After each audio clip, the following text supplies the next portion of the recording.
if we're thinking about the box method to multiply, okay, I could put x and 3 up here, x and 4 on the side. Remember, it doesn't matter if they go on the top or the side. Okay, and when we multiply, x times x is x squared, 3x, 4x, and 12.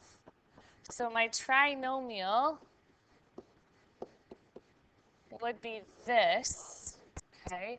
And we're going to work backwards to find these. So we're going to put away the algebra tiles, and we're going to not use them because sometimes we have big numbers and we don't have enough tiles. So we could use something called the box method. Okay, so I want us to start thinking about what two numbers, new question, multiply to get 15 and add to get 8. What two numbers multiply to get 15 and add to get 8? So 1 times 15, but when I add them, we get 16, so that doesn't work. 3 times 5 is 15, and we add them, we get 8.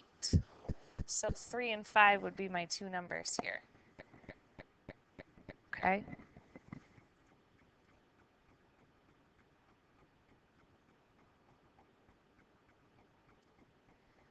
So when we're looking at the box method, that's the process that we're going to do. We're going to look at what two numbers multiply to get this C term, that's what we call it, and add to get this B term, this middle term. So multiply to get 4, that's where you want to start, and add to get 5. So if I do 2 times 2, that doesn't work because it equals 4. What about 4 times 1? Does that work? What do we get when we add 4 plus 1? We get 5, so it works. Okay?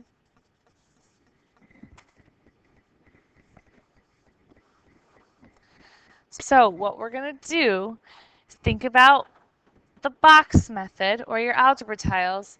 What did that blue tile represent that was always in the top left corner? That was the x squared. Okay. So x squared goes in the top left box. My C term, my constant, always goes down here in the bottom right.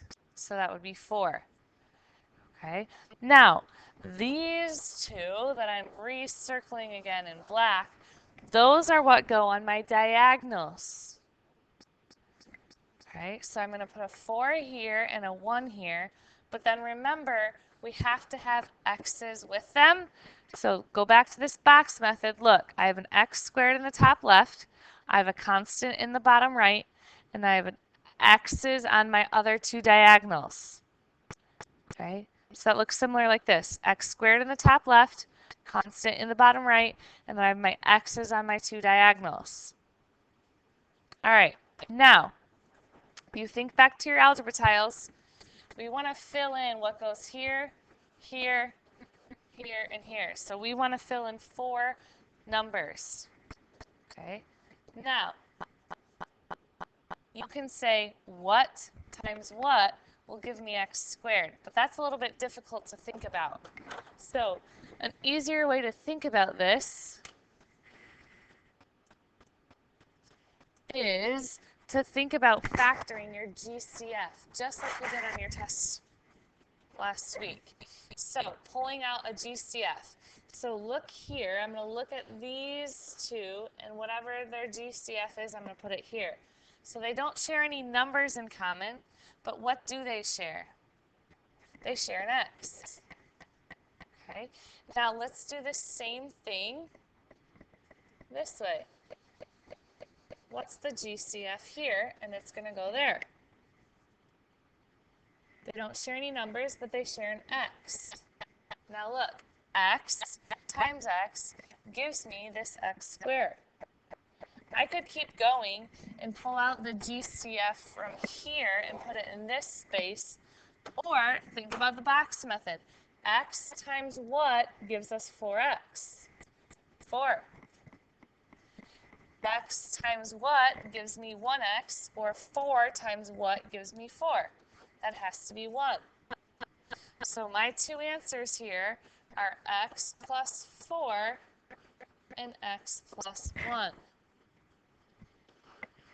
Right? I need whatever's in the top and the sides is the binomials, x plus 4 and x plus 1. Okay, let's do one more example, and then tomorrow we'll do the box method a lot more, and we'll add it to a note sheet. Okay, so my x squared, this first term, goes in the top left box. My constant term, my c, goes in the bottom right corner or box. And we're looking for what two numbers multiply to get that c term, the constant that we just wrote down, which is 14, and add to get our middle bx term, so which is a negative 9. Ooh, wait a second. I want to multiply to get a positive number, but add to get a negative. What do we multiply to get positive numbers? A positive times a positive equals a positive when I'm multiplying. But I could never add positives to get a negative 9. So how else can we multiply? A negative times a negative would give us that positive 14 that we need. So both of these numbers here have to be negative. So if I try 1 and 14, if we add them, we get negative 15, so that doesn't work. 2 and negative 7. When I add those, I get negative 9. So that's what's going to work. And now, remember, you have a factored sheet that you can also use to help you. Okay. I'm going to start by looking here and seeing what the GCF is, and I'm going to write it up there.